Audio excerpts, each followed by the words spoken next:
Throughout recorded history, societies across the world have experienced a long-term trend towards becoming more liberal or left-wing.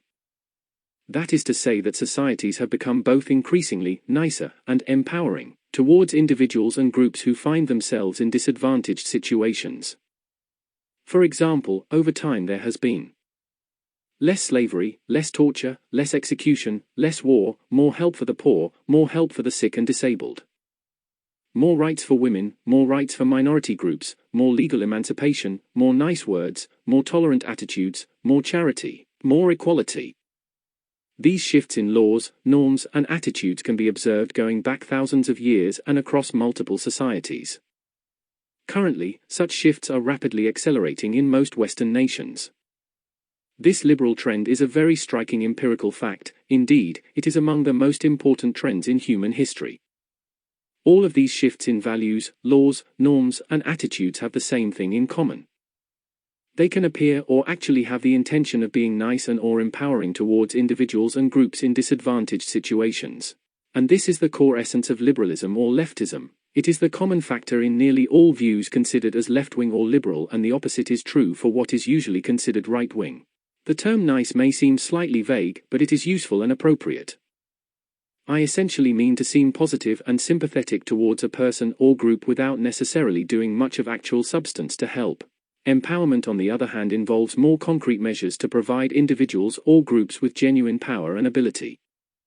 Where some disadvantage can be perceived to be suffered by an identifiable group or type, then it seems that something deeply rooted in humanity will, given enough time, come with an offer of help, change, or an inspiriting belief. How are we to explain this trend towards liberalism? This so-called liberal trajectory? For most of human history, groups of people have been in a state of constant competition with other groups of people. Competing groups were ceaselessly expanding, declining, or being wiped out. The better groups organized themselves, the more successful they were at competing against other groups. Similar to the way genes evolve within an individual, such competition between groups naturally selected the morals and values of such groups on the basis of how well they maximized the effectiveness of group survival. For most of our history, such intergroup competition has culturally evolved values to best serve the interests of the group given their particular circumstance. The effect of this intergroup competition on the cultural evolution of political and moral values likely began to recede with the formation of some of the world's first large states and empires. Such political entities suppressed violence and conflict within their domains, reducing the scale of intergroup conflict. With the formation of large political entities, group-level competition on the basis of values continued, but in a much narrower way, existing largely through the competition between the various large political powers. In specific regard to liberal values, it's clear to see how some ideas of a more liberal nature helped many political entities succeed and expand. Take the spread of Islam during the 7th century. The doctrine combined many liberal egalitarian Christian values such as the moral equality of man with a warrior ethos. Such a combination of ideas very nearly led to the conquest of most of the known world at the time.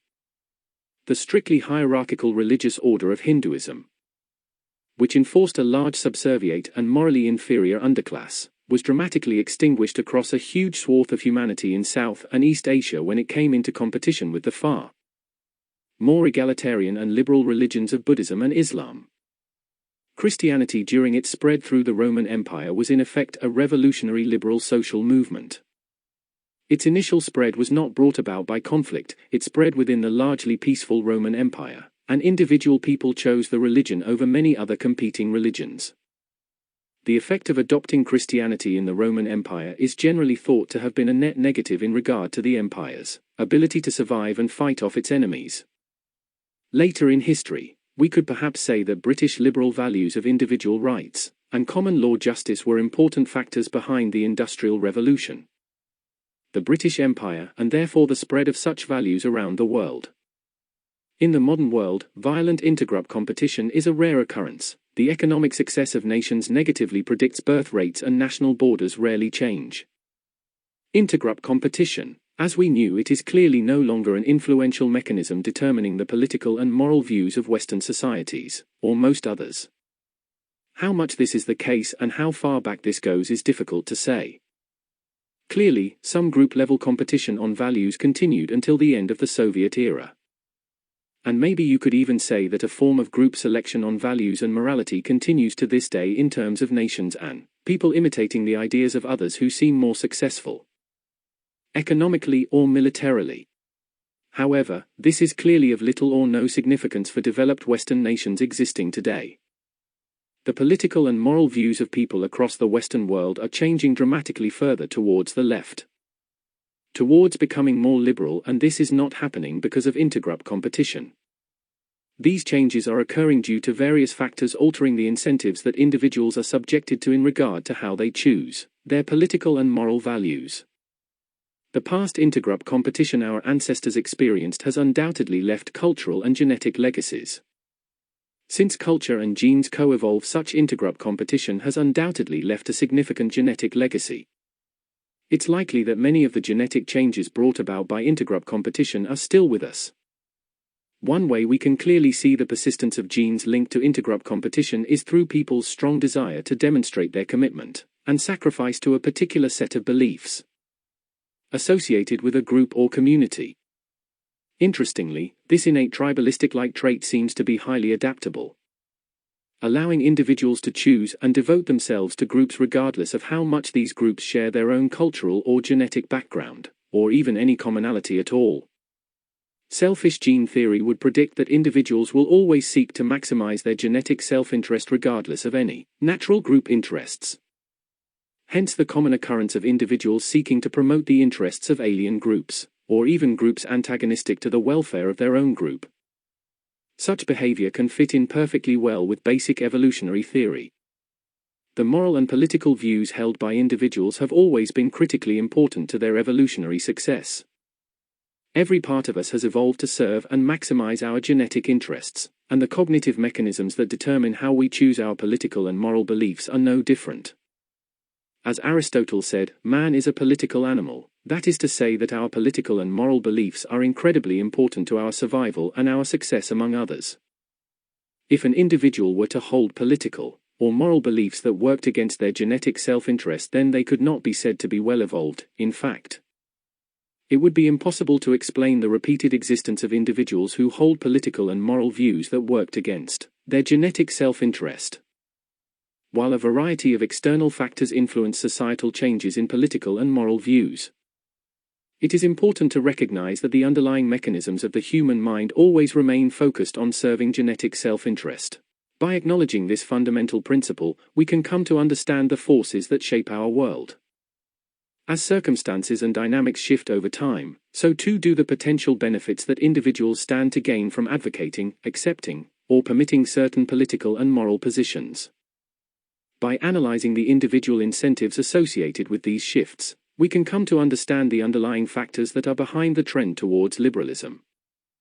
I propose that there are 7 key factors responsible for the continuous leftward trend, or the so-called liberal trajectory. A combination of these 7 factors has driven the recent acceleration of liberalism. Before I go on to explain these 7 key factors, I first need to explain and emphasize 2 key assumptions that form the rationale behind my arguments. You should have these 2 key assumptions at the forefront of your mind when considering the ideas that come afterwards.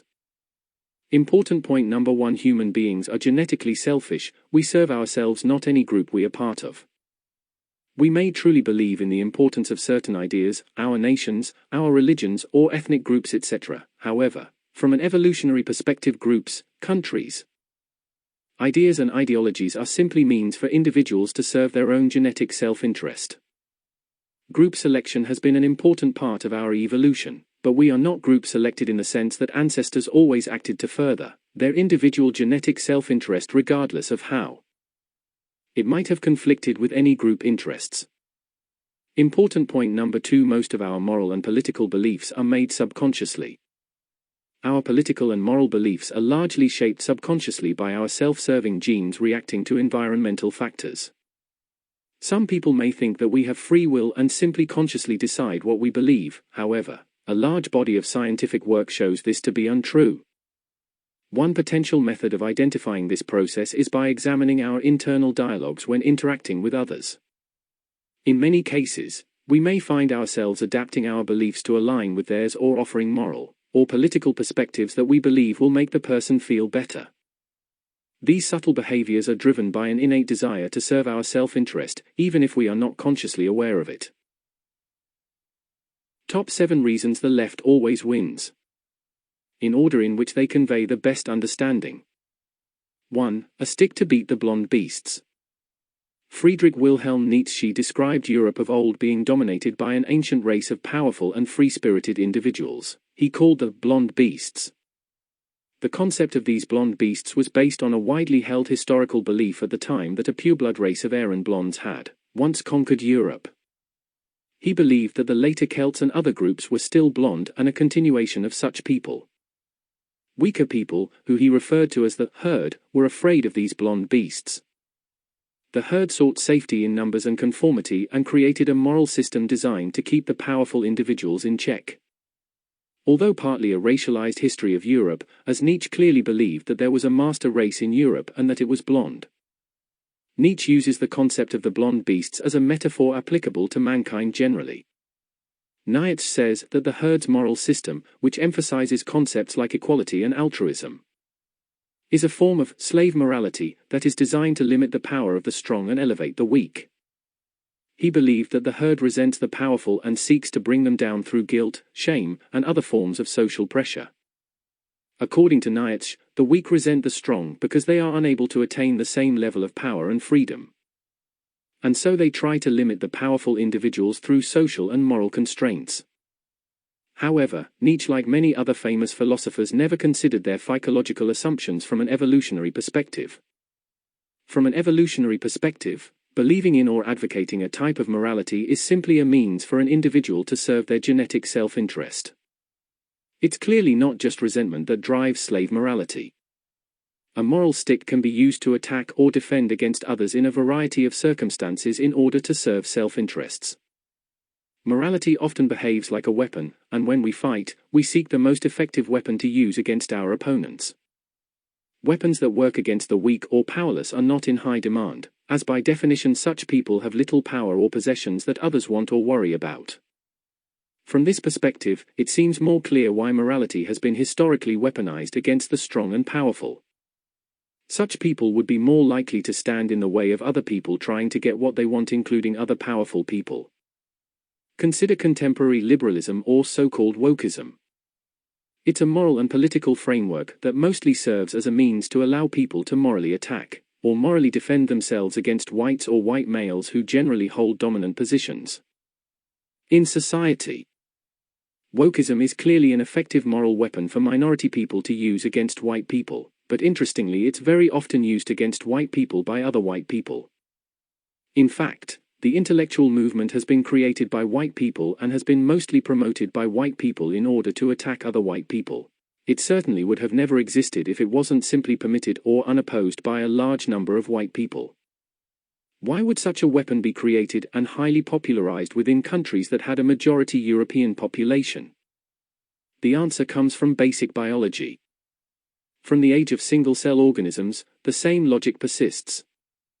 If a self-interested organism has some ability to attack others in order to promote their own genetic interests, and as day follows night such an ability will be used. 2. Mass migration and ethnic minority integration. Throughout history, sudden shifts towards the left have involved the mobilization of a large disadvantaged underclass of sorts. Over the past few decades, nearly all Western nations have witnessed massive immigration of ethnic minorities from third world countries. Although clearly a dramatic change, the effect this has had on individual incentives towards holding particular types of moral and political views isn't widely considered. Ethnic minority migrants to the West have all of the rights and privileges of the native European people. And nearly all of them have experienced a dramatic improvement in their quality of life since migrating. However, they do suffer from a rather serious form of inequality. They suffer poor ethnic identity status. The migrating ethnic minorities have come from countries in which their own people and ancestors have failed to create a society that can provide them with a relatively decent standard of living. From societies that have failed to make any contributions to Western civilization and from societies that are continuing to fail. Such failure is associated with these people as individuals, whether spoken of or not. The association is made minds of most. Such a thing can put a tremendous amount of hate in the heart. Historically, racism has been a more potent motivator for the side that feels inferior. This origin of anger and resentment from ethnic minorities, not any legal or institutional injustice, has been a source of political capital for left-wing parties across the Western world. Such resentment has been used to further perpetuate other seemingly unrelated left-wing moral and political ideas. This has partly happened through tribal association. For example, left-wing parties say and offer nice things to get minority votes, and this therefore helps pass other left-wing legislation. Another, probably far more important way in which the resentment of ethnic minorities has caused a dramatic change in the political and moral landscape of the West is simply through its effects on the minds of everyday individuals evaluating their individual incentives for holding particular moral and political views. Nearly all European people will be aware that will likely meet many ethnic minorities over the course of their life, and that their success, and often their safety, will depend upon getting along with them. It will obviously be in their self-interest to make such people feel good about themselves and not to imply that they consider themselves and their people to be inherently superior. In multi-ethnic environments, the poor ethnic identity status of minority people will be an ever-present elephant in the room. Subconsciously, the minds of those seeking to get along and form alliances with minorities will naturally gravitate towards forming beliefs that negate or excuse the failure of minority people and the achievements of Europeans. Such incentives undermine many ideological notions that support and promote the interests of their own ethnicity in the European person's mind. Nationalism is bad, our country was only successful because we had slaves, racism is the cause of ethnic minority problems, an empire and white people have somehow caused all of their failures. All these types of ideas become appealing and useful for individuals seeking to further their own interests in multi-ethnic environments. The recent acceleration in liberalism, often referred to as wokeism, has been largely driven by this effect, combined with the recent mass migrations of third world populations to Western nations and their accumulation. If you look at the numbers, an incredibly tiny number of people are participating in protests or activism regarding issues such as transgenderism or feminism. However, the recent BLM protest was the largest protest movement in American history and was mostly attended by European people. The protests were held across the world and were largest in countries that had experienced the most amount of third world immigration, and almost no existent in countries that hadn't, such as Japan and Eastern Europe. This shows how European individuals intuitively recognize the importance and incentives behind having political and moral beliefs that make ethnic minority people feel equal and positive towards them as individuals over their group.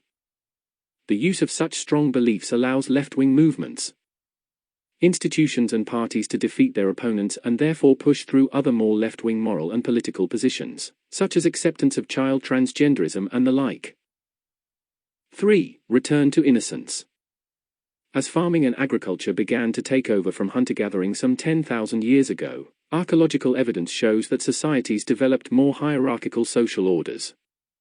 The evidence reveals that within early farming communities, significant economic inequalities existed between households, even within small groups. Later recorded history shows that slavery or related forms of economic systems such as serfdom were widely practiced by all known farming societies. Egalitarian or more sharing-type farming communities without strict hierarchies or significant economic inequality didn't exist. Had such groups existed and been successful, then they would have likely outcompeted other groups, and had their way of life and values spread widely. A strict social hierarchy, economic inequality, and supporting values allowed farming groups to function better economically and therefore made them better able to outcompete other groups. This is comparable to how modern businesses require hierarchies with managers, CEOs, and formal type relations in order to be successful. In this way, economic realities pushed farming groups away from a more natural state of social and moral order. But what natural state is that? Do humans have a natural state? Do we have universal biological values? As a species, most humans have spent roughly 90% of their existence living in hunter-gatherer groups. An estimated 10 million people still live in such a fashion today. A large body of anthropological research shows that such different groups have remarkably similar moral and political views. The values of such hunter-gatherer groups living today can be generally categorized as being highly egalitarian, and accepting of violence as a means of resolving disputes. Such groups rarely have a hierarchical social order. Instead, power and influence are usually somewhat evenly distributed among its members, including women. Sharing food is close to mandatory, and economic wealth is generally evenly distributed. Given that we lived as hunter-gatherers for 90% of our evolutionary past, it's likely that most, if not all of us, still have many inherited biological values that are adapted to a hunter-gatherer way of life, a highly egalitarian way of life. It's possible that evolution acted against such genes given the environmental changes over the last 10,000 years, but it's more likely that many such genes persisted. Therefore, it's likely that a person's moral and political beliefs will somewhat naturally revert back to morals and political outlooks adapted to a hunter-gatherer's way of life, once other factors are taken out of the equation. Given that many of these values, derived from a distant past, are still shared by others living today, that provides us with an individual incentive to abide by them or apply them. With wealth comes freedom. As aforementioned, the economics of farming created a functional constraint on such egalitarian values. We now live in an age of plenty, nobody starves, and we have a lot more individual anatomy as to how we live our lives.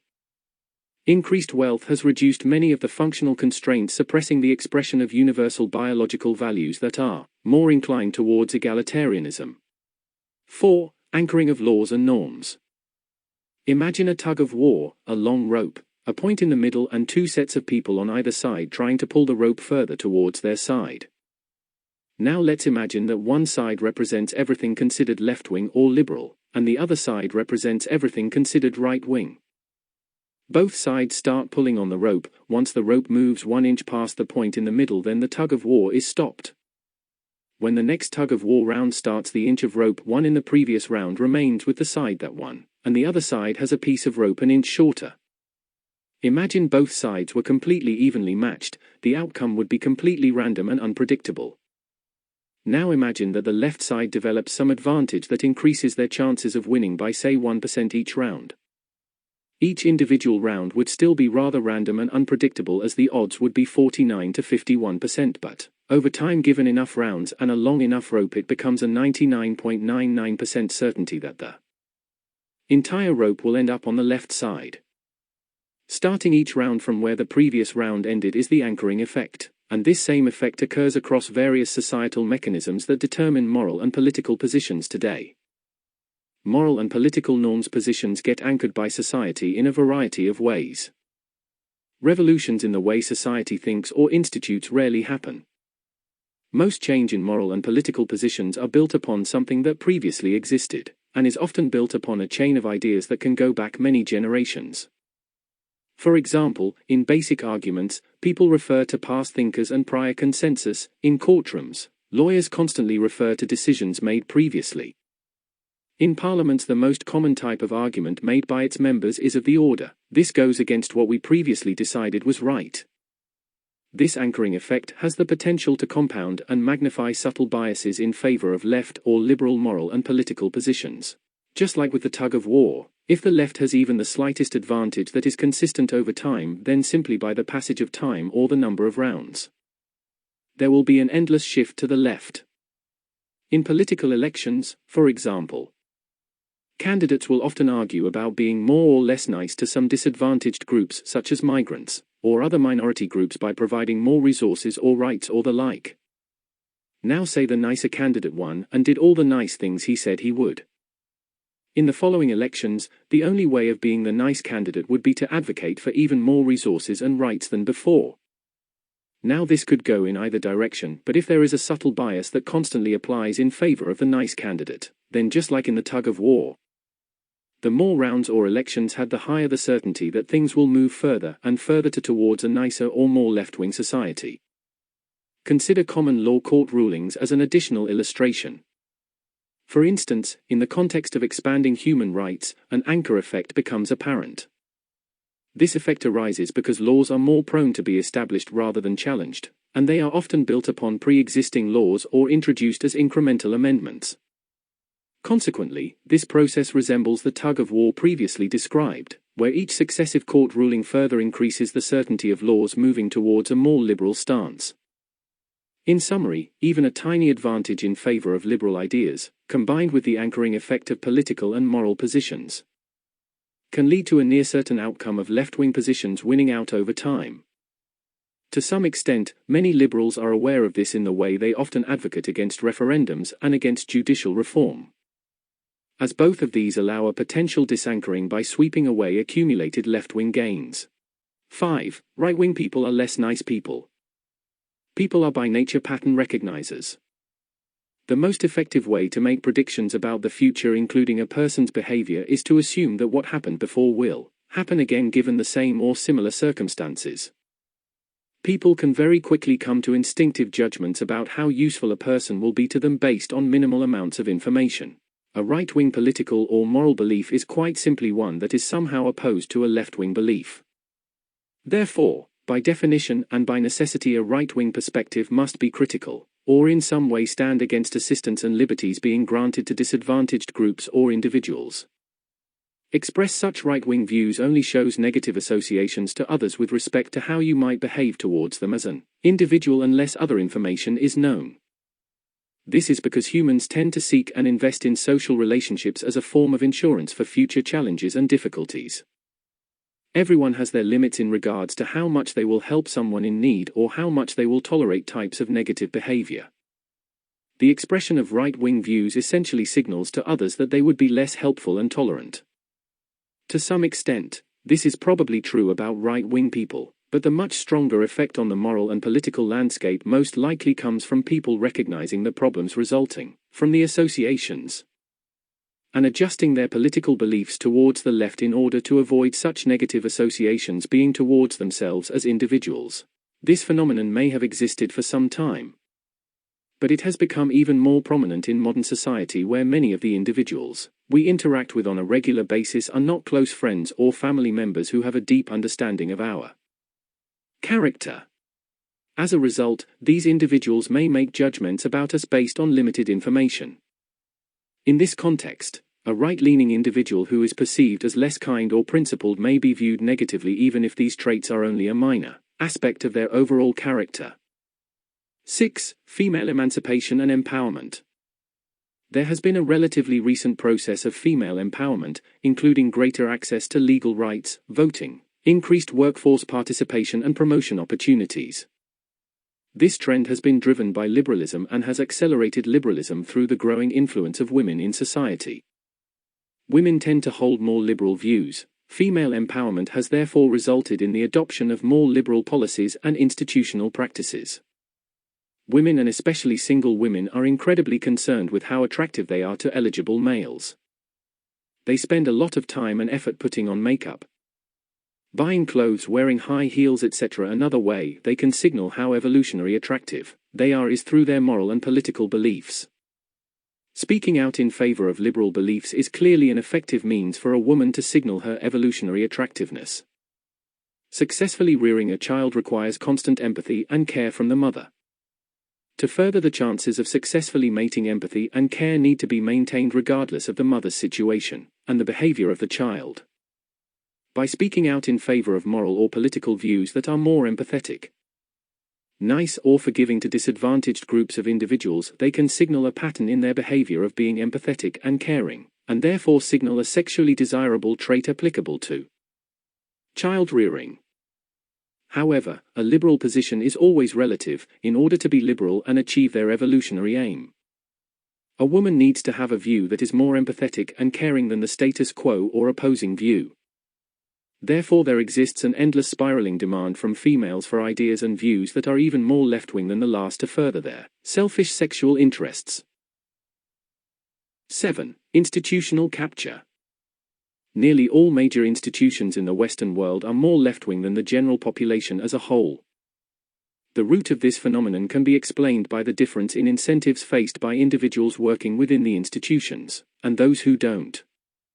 As we've just discussed, in society people are generally incentivized to adopt left-wing views, but the level of incentive will vary depending upon their circumstances. For people in certain types of employment, their ideological beliefs can strongly influence their career prospects. People who work in education, the media, the judiciary, the civil service, parliament, large corporations have a stronger incentive than others to adopt left-wing beliefs. The liberal influence on individuals working in institutions is intensified, due to their greater dependence on the views of others for career and economic success. In many occupations, success can be largely independent of how well they get along with others. This gives them more independence in terms of their choice over their political and moral beliefs. The opposite is true for people who work in institutions. Within nearly all institutions, having left-wing views will gain you friends. An advancement, whilst right-wing views would generally have the opposite effect. Since it's much easier for people to simply adopt liberal beliefs rather than having to always pretend to have them.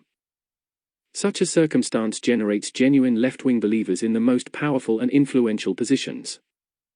The strength of this intensified liberal influence on institutional members has led to a situation in most Western nations in which the views of the ruling elites and institutions are at odds with a large section of the population. The degree to which this has happened is rather significant, and is responsible for numerous scenarios in which the democratic wishes of the majority of the population are entirely ignored. Conclusion. Although not discussed, it is known to many that liberalism has become a destructive and sinister force. A combination of the 7 factors discussed has fostered a circumstance in which the majority of Western individuals are subjected to an array of potent incentives. Incentives that have often detached their political and moral beliefs from reality, and largely turned them against the interests of their people and civilization. The ceaseless progress of liberalism has led to an ideological landscape that works against both the founding European population group and the common good generally. A tremendous number of individuals of varying power and persuasion are gaining further power and reward in return for their contribution to the destruction of the most important things that make our civilization good and successful. Fundamentally, this ceaseless trend towards liberalism is due to the fact that we have evolved to ultimately serve our own genetic self-interests and not the interests of our group or our civilization.